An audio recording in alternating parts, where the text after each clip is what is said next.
जैसे गोली खाने के लिए बिल्कुल तैयार हो गया हो। उसको देखकर और कई अफराद ने भी सीने तान लिए और आंखें बंद कर ली। उनमें से अक्सर मुंह ही मुंह में कुछ पड़ रहे थे। राइफल स्क्वाड बिल्कुल तैयार खड़ा था। ये 6 बावर्दी सिपाही थे जो जदीद राइफलें कंधे से लगाए बिल्कुल तैयार हालत में खड़े थे। एंडरसन ने अपने हाथों में सफेद रुमाल पकड़ लिया था। रुमाल के इस इशारे पर कैदियों पर गोलियों की बारिश शुरू हो जाना थी। ये बड़ा तकलीफ दे मंजर था मुझे। कुछ अरसे पहले इसहाक के दर्दनाक मौत का वो मंजर याद आ गया। 2 मुसल्ला सिपाही आगे बढ़े। उनके हाथों में तेज धार चाकू थे। उन्होंने कैदियों की तावीज और इमाम जामिन वगैरह काट कर उनके जिस्मों से अलहदा कर दिए।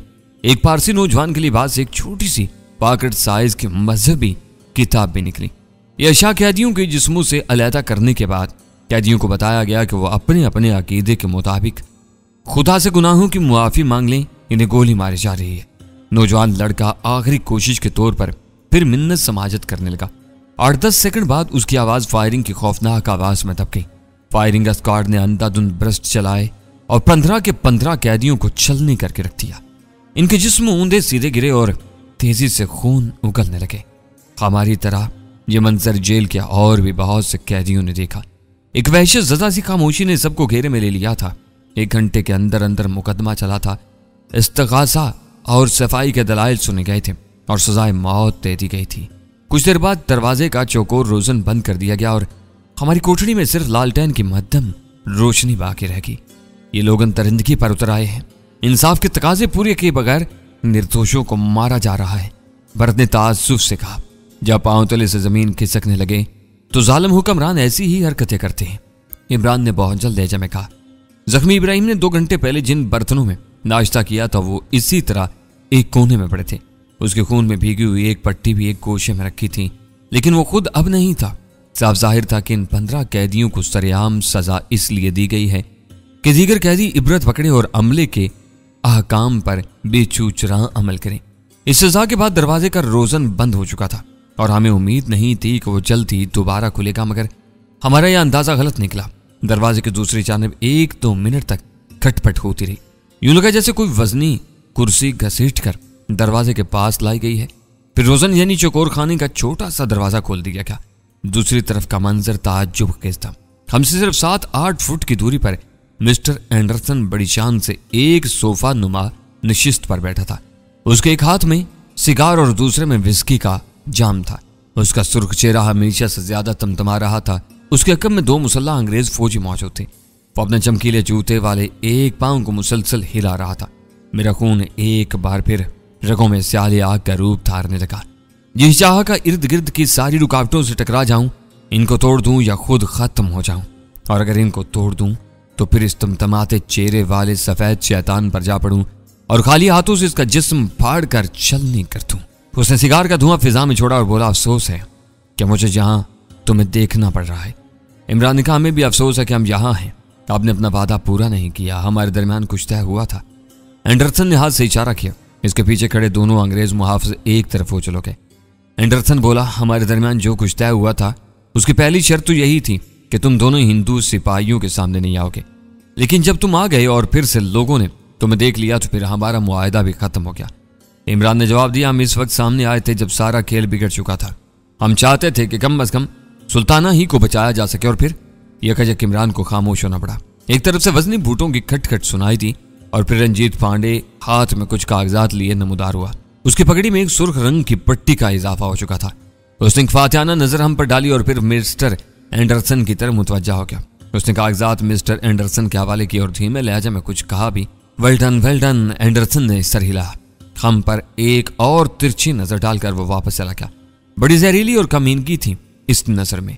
इमरान ने एंडरसन से मुखातब होकर कहा, लगता है पांडे साहब की प्रमोशन हो गई है। क्यों नहीं, हमें अच्छे और काबिल साथियों की कदर करना आती है। पांडे ने 18 गांव में कारकर्दगी दिखाई है। हाँ, कारकर्दगी तो उसने वाकई दिखाई है। इमरान ने होले से कहा, तुम क्या कर रहे हो? एंडरसन ने पूछा। कुछ नहीं, आप पांडे साहब की कारकर्दगी का बता रहे थे। एंडरसन ने गिलास में से एक सुनहरी घूंट लिया और बोला, अस्पताल में अंधाधुंध फायरिंग के वक्त है।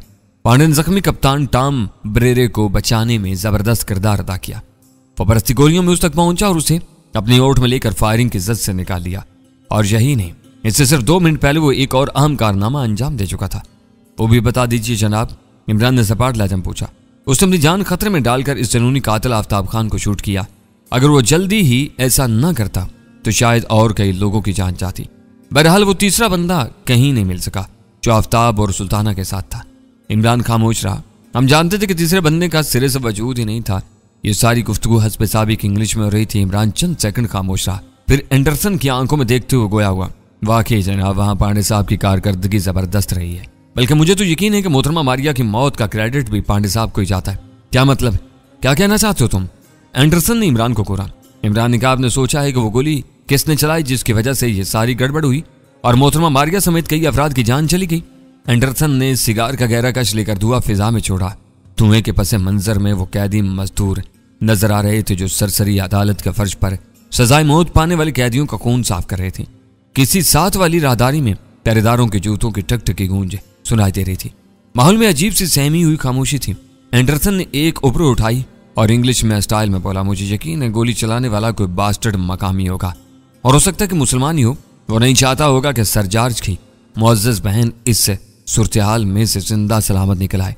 उसने किसी करीबी छत पर से फायरिंग की और सब कुछ दरहम बरहम कर दिया। ये मुसलमान ज्यादातर होता ही जनूनी है।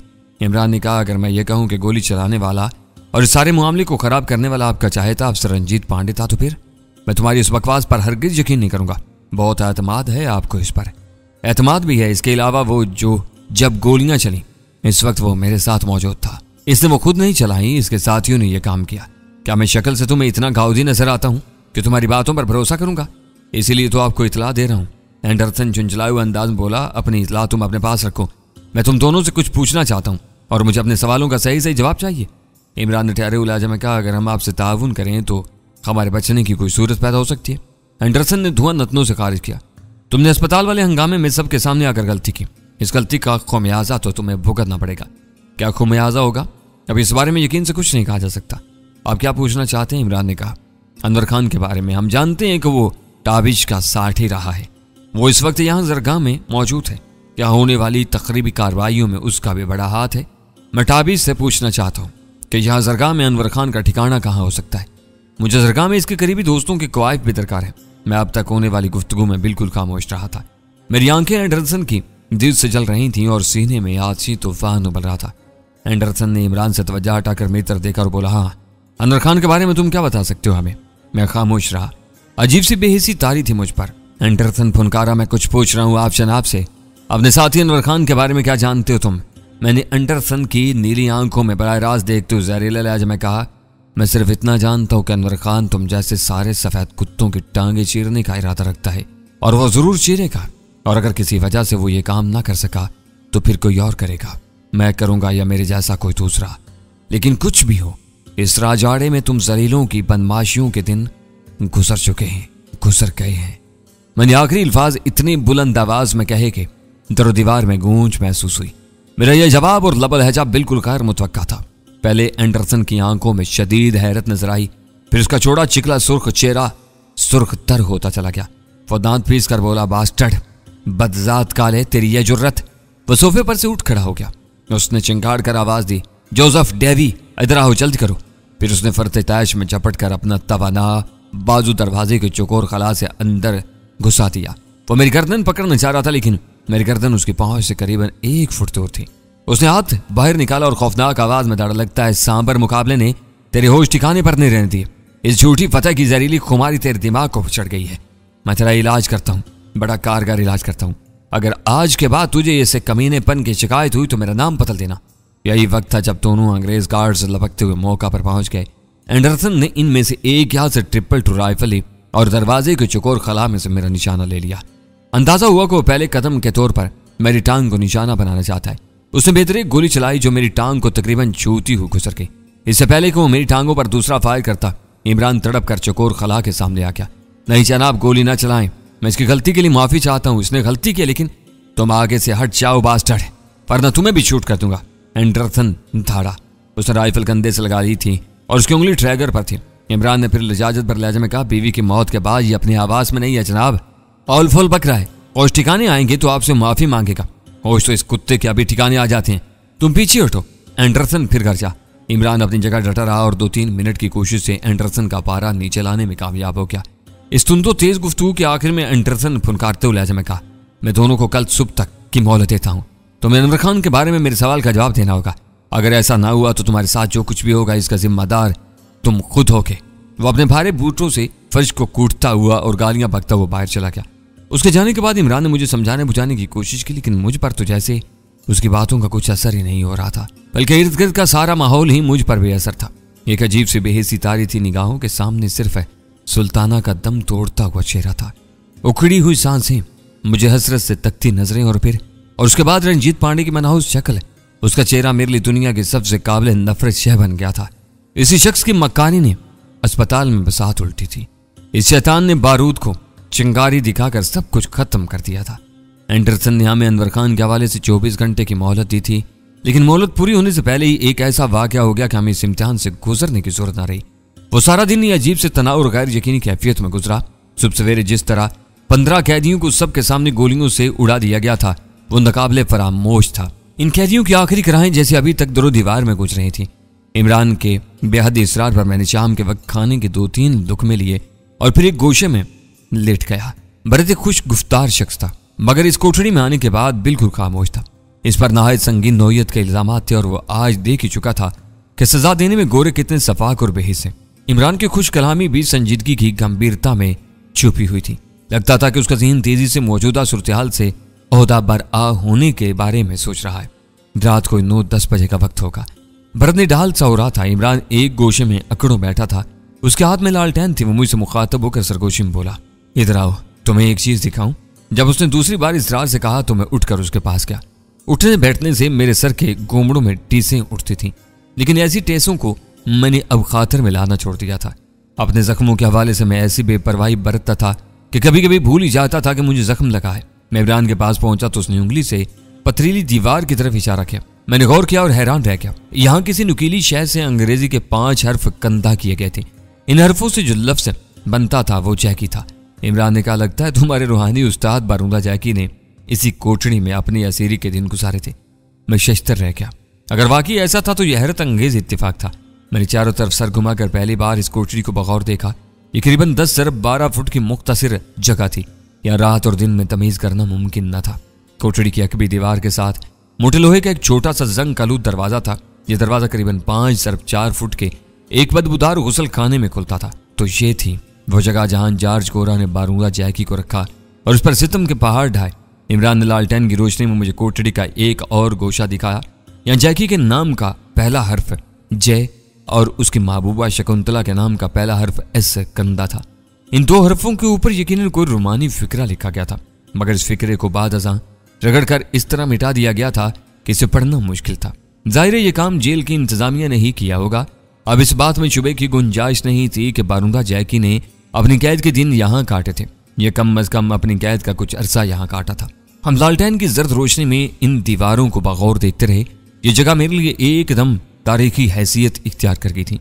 इस जगह जैकी का सबसे पसंदीदा फिक्रा लिखा हुआ नजर आया, नो पेन नो गेन, यानी दर्द नहीं तो कामयाबी भी नहीं। हाँ, यकीनन यही वो जगह थी जहां जैकी रहा था। यहाँ की दीवारों पर उसका लम्स था। यहाँ की फिजा में उसकी सांसें रची हुई थी। रात गहरी होगी। मैं सोने के लिए लेटा तो जैकी का तस्वुर मेरे सामने आ गया। कटा फटा अपाज जिस्म, मदकूक चेहरा, अंदर धंसी हुई लेकिन चमकीली आंखें।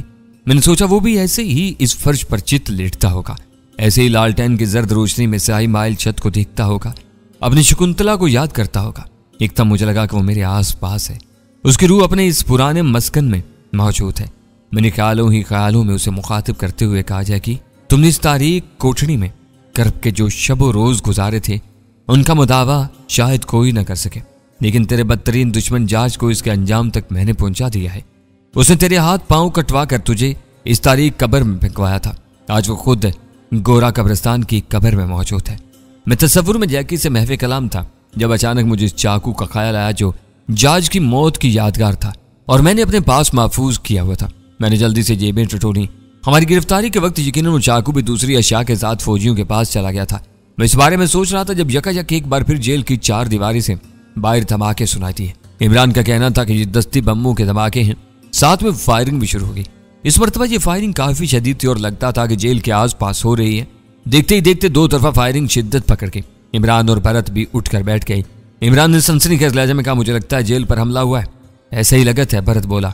हम फायरिंग और धमाकों की आवाज़ों को बगौर सुनते रहे। ये आवाज़ें करीब आती जा रही थीं, फिर इसके साथ नारों की मध्यम गूंज भी सुनाई देने लगी। ये तो लगता है कि जेल के अहाते में लड़ाई हो रही है। मैंने ख्याल जाहिर किया और लड़ने वाले काफ़ी ज़्यादा तादाद में। इमरान ने इजाफा किया।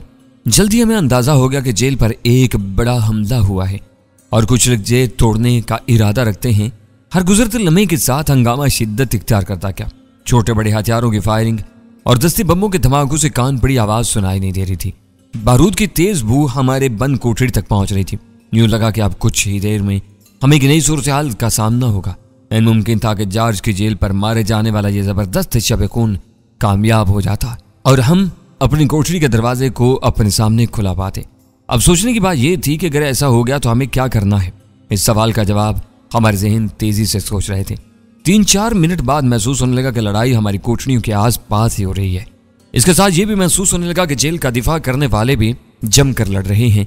हमने अपनी कोठरी के करीब ही किसी अंग्रेज अफसर की ललकारती आवाज सुनी। वो अपने मातहत को हदायत दे रहा था और काले बागियों को गालियों से नवाज रहा था। 2-3 ऐसे धमाके भी सुनाई दिए जो दस्ती बमों के धमाकों से मुख्तलिफ थे। इमरान ने कहा, शायद रॉकेट लॉन्चर है। यह फैसला कुन मार्का 8-10 मिनट जारी रहा। जगह सूरत हाल पलटती हुई महसूस होने लगी। फायरिंग की आवाजें कदरे फासले पर चली गई। फिर यूं लगा जैसे जेल पर हमला करने वाले पसपा रहे हैं। गालबन जेल की छत पर से भी गार्ड्स ने अंधाधुंध फायरिंग शुरू कर दी थी। करीबन 15 मिनट मजीद ये हंगामा जारी रहा। हम इस बंद कोठरी में सिर्फ अंदाजे ही लगा सकते थे। हमारी कोठरी के एम सामने भी गार्ड्स काफी तादाद में मौजूद थे। इनकी आवाजों से जोशो खरोश का इजहार हो रहा था। इस दौरान में फायरिंग की आवाजें मजीद फासले पर चली गई। यूं महसूस हुआ कि इंतजामिया के मुसल्ला लोग भागते हुए हमलावरों का पीछा कर रहे हैं। थोड़ी देर में हमारी कोठरियों के सामने गार्ड्स का जम इकट्ठा हुआ। कोठरियों के दरवाजे खुलने लगे और पकड़े जाने वाले लोगों को गालियों के बौछारों के साथ कोठरियों में ठोंसा जाने लगा।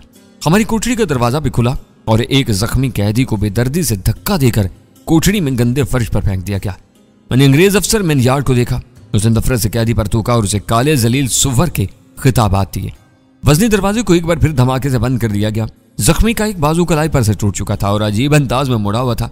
उसके सर पर भी जख्म था और इस जख्म से बहने वाले खून ने उसके पूरे चेहरे को लथड़ा हुआ था। बस उसकी आंखें ही देखी जा सकती थी। वो नींद बेहोशी की कैफियत में था। मैंने उसे पहचान लिया। अनवर खान, तुम? मेरे मुंह से बेसाख्ता निकला। मुझे अपनी निगाह पर भरोसा नहीं हो रहा था। अनवर खान कोई जवाब न दे सका, बस खींच खींच कर सांस लेता रहा। तब मैंने देखा कि उसके सीने से भी खून बह रहा था।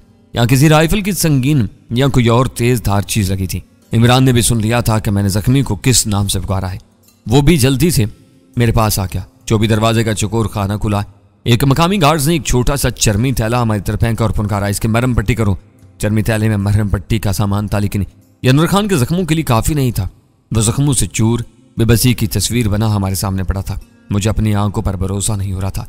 अभी कल की बात थी। इब्राहिम नामी शख्स अनवर खान के हवाले से कितने जोशो खरोश का इजहार कर रहा था। उसे कामिल यकीन था कि अनवर खान जरगाह के लिए निजात दहिंदा का किरदार अदा करने वाला है। इसका ख्याल था कि अनवर खान की क़यादत में हुक्म के बागी जरगाह में तहलका मचाने वाले हैं। वो बहुत जल्द सब कुछ उलट पलट कर रख देंगे। इस हवाले से इस बेचारे ने बड़े जोश से चांद की 7 तारीख और बुध का जिक्र भी किया था, लेकिन यह तवक्कात गलत साबित हुई थी। बेशक अनवर और उसके साथियों ने बहुत दलेराना कदम उठाया था। वो जॉर्ज की जेल तोड़ने के लिए बड़ी कुव्वत से हमला आवर हुए थे, लेकिन बिलाकर यह कोशिश नाकाम हुई थी। और इस नाकामी से भी बढ़कर मायूस कुन बात यह थी कि अनवर खान खुद भी शदीद जख्मी हालत में यहाँ मौजूद था। उसके जख्मों को देखकर लगता था कि आखिरी वक्त तक कोशिश की है उसने कि उसे जिंदा न पकड़ा जा सके, लेकिन ऐसा नहीं हो सका। अनवर खान, आंखें खोलो, मुझे देखो, मैं ताबिश हूँ। मैंने उसके कंधों को हिलाया, उसने पलकें उठाई। थोड़ी देर मुझे देखता रहा, फिर असबात में सर हिला। ये उसने मुझे समझाया कि वो मुझे पहचान गया। उसने खुश्क खून आलूद होंठों पर जुबान फेरी। मैंने उसे पानी पिलाया। इमरान और भरत उसके सर से बहने वाला खून बंद करने में मसरूफ हो गए। उसकी कलाई की हालत भी तशवीशनाक थी। मैंने देखा कि वो कुछ कहने की कोशिश कर रहे हैं।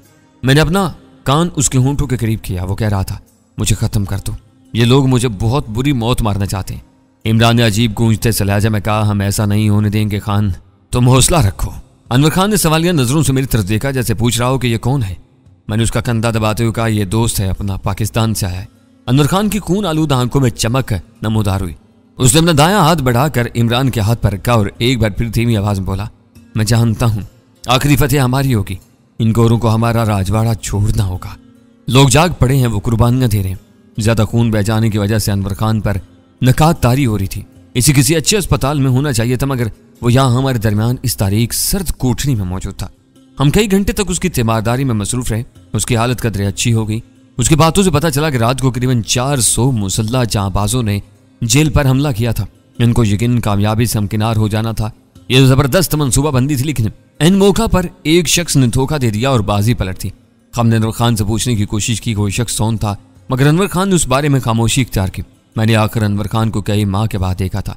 मैं उससे नल पानी के हालात पूछना चाहता था। अपने दोस्त डॉक्टर चौहान, कप्तान अजय, अब्दुल रहीम और शकुंतला वगैरह के बारे में जानना चाहता था, मगर अनवर की हालत ऐसी नहीं थी कोई इन सवालों के जवाब दे सकता। उसे सिर्फ इतना पता चला कि डॉक्टर चौहान भी यहाँ दरगाह में मौजूद है। सारा दिन अनवर खान की हालत कभी बिगड़ती और कभी संभलती रही। उसके सीने पर शदीद अंदरूनी ज़रब आई थी और इस वजह से उसे सांस लेने में दुश्वारी हो रही थी। शाम के वक्त अनवर खान सो गया। इमरान ने दीवार से टेक लगा रखी थी। इसके चेहरे पर अजीब से तासुरात। तो वो कहने लगा, सही कहते हैं ताबी तारीख अपने आप को दोहराती है। हमने हिंदुस्तान में अंग्रेजों की आमद, इनके कब्जे, इनकी चालाकियों और रेशा दवादियों के बारे में सिर्फ पढ़ा और सुना था। आज हम वो सब कुछ यहाँ इस भांडियल एस्टेट में देख रहे हैं। मुझे तो लगता है कि माहौल भी वही है। यहाँ बंदूकों और मशीन गन्नों के साथ तलवारें और कुल्हाड़ियाँ भी हैं। यहाँ भी इन मुट्ठी भर गोरों ने हिंदुओं और मुसलमानों को तकसीम कर रखा है और अपने लिए कठपुतलियाँ ढूंढी हुई हैं। और अभी अनवर खान बता रहा था कि खैर से मीर जाफर और मीर सादक जैसे लोग भी यहाँ मौजूद हैं। मैंने कुछ नहीं कहा, बस इमरान की बातें सुनता रहा। और सच तो ये है कि मुझे बोलना भी अच्छा नहीं लगता था। मैं बस खामोश रहना चाहता था।